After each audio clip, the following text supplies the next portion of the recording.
अजिबात तेलकट न होणारे, खमंग, कुरकुरीत आणि पांढरे शुभ्र असे कढईत न मावणारे, म्हणजे इथे बघू शकता तुम्ही किती जास्त फुललेत.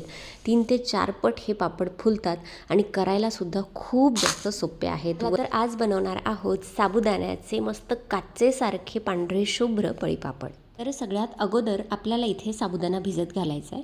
तर साबुदाणा भिजवून हे पापड तयार होतात. तर आपण कुठल्याही मापाने, मी इथे 1 कप भरून हा साबुदाणा घेतला आहे. तुम्हाला 1 किलो 2 किलोचं प्रमाण हवं असेल तरीसुद्धा कुठल्याही पातेल्याने किंवा भांड्याने साबुदाणा मोजून घ्यायचा, म्हणजे पाण्याचं प्रमाण आपल्याला ठरवता येतं.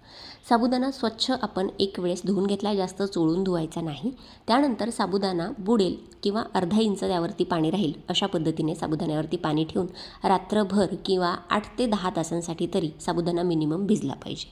मस्तपैकी दुसऱ्या दिवशी सकाळी आपला साबुदाणा भिजून तयार आहे. मी रात्रभरासाठी याला असंच ठेवून दिलं होतं. साबुदाणा मोकळा करून घ्यायचा आहे. त्यानंतर सकाळी ऊन खूप जास्त तापायच्या आतच आपल्याला सकाळी सकाळी हे पापड घालून घ्यायचे, म्हणजे उन्हाचा त्रास होत नाही. आता कढईमध्ये मी ज्या कपाने साबुदाणा मोजून घेतला होता त्याच कपाने 3 कप पाणी गरम होण्यासाठी ठेवलं आहे. त्यानंतर ह्याच्यामध्ये अर्धा टीस्पून आपण मीठ घातलं आहे.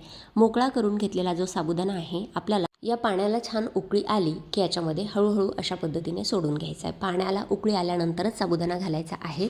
थंड किंवा कोमट पाण्यात साबुदाणा घालू नका, नाहीतर आपले पापड चिरले जातात. त्यामुळे सुरुवातीला पाण्याला छान मस्त उकळी येऊ द्यायची. त्यानंतर हा सगळा भिजलेला साबुदाणा याच्यामध्ये थोडं थोडं अशा ग्रॅज्युअली क्वांटिटीमध्ये घालायचा आहे. एकदमच सगळ्या साबुदाणा याच्यामध्ये घालायचा नाही, नाहीतर मग गाठी किंवा याचा लगदा तयार होऊ शकतो. आणि गॅसची फ्लेम आपल्याला लो टू मीडियम ठेवायची आहे. आता हे साबुदाण्याचे पापड तयार करताना साबुदाणा सुरुवातीला बघू शकता टाकल्या कसा दिसतोय, पांढरा दिसतोय. आणि 5 ते 7 मिनटं शिजवल्यानंतर साबुदाणा थोडासा ट्रान्सपरंट व्हायला सुरुवात झाली आहे. पण हे साबुदाण्याचं किंवा पळीपापड्यांचं मिश्रण किती वेळ शिजवायचं, जी नवीन मंडळी असते साबुदाण्याचं मिश्रण किती शिजवायचं त्यामुळे पापड चिरणार नाहीत हे कळत नाही, तर याच्यामध्ये मी तुम्हाला पूर्ण टायमिंगसुद्धा सांगितलेलं आहे. जवळपास 15 ते 20 मिनटं तुम्हाला छान 15 मिनटं तर मिनिमम शिजवून घ्यायचंच आहे. क्वांटिटी कमी असेल तर वेळ थोडासा कमी लागतो. मी हे मिश्रण छान 15 ते 16 मिनटं आता लो फ्लेमवरती शिजवून घेतलं आहे. आणि बघू शकता एकदम ट्रान्सपरंट आपला साबुदाणा इथे दिसायला लागलेला आहे, छान फुललेलासुद्धा आहे.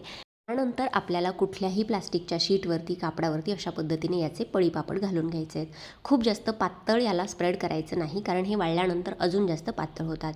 मिश्रण आपल्याला खूप जास्त घट्टही ठेवायचं नाही आहे. बऱ्याचदा साबुदाणा काय करतो, जास्त पाणी सोक करून घेतो, तर तुम्ही अजून एखादा कप किंवा अर्धी वाटी, 1 वाटी पाणी, गरम पाणी याच्यामध्ये घालून व्यवस्थितपणे 5 मिनटं छान अजून शिजवून घ्या आणि परत अशा पद्धतीने पळीपापड्या घालू शकता.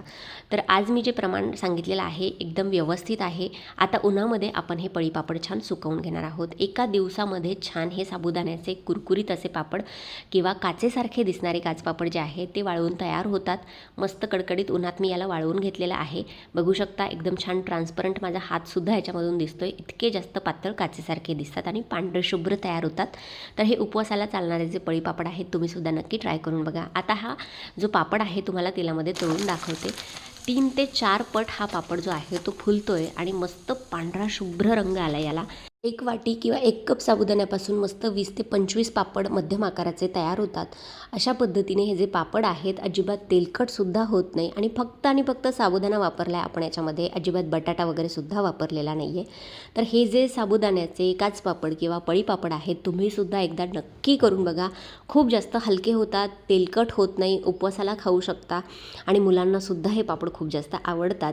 नक्की अशा पद्धतीने प्रमाणबद्ध सगळी रेसिपी सांगितलेली आहे. किलोचं वगैरे प्रमाण असेल तर कुठल्याही भांड्याने, आपल्याला साबुदाणा 1 किलो असेल तर पातेल्याने मोजून घ्यायचा आणि त्याच पातेल्याने 3 पट, म्हणजे जेवढा साबुदाणा आहे त्याच्या तिप्पट आपल्याला पाणी घ्यायचं आहे आणि हे पापड तयार करायचे आहेत. तर नक्की रेसिपी ट्राय करा आणि मला कमेंट सेक्शनमध्ये सांगा की आजची रेसिपी तुम्हाला कशी वाटली.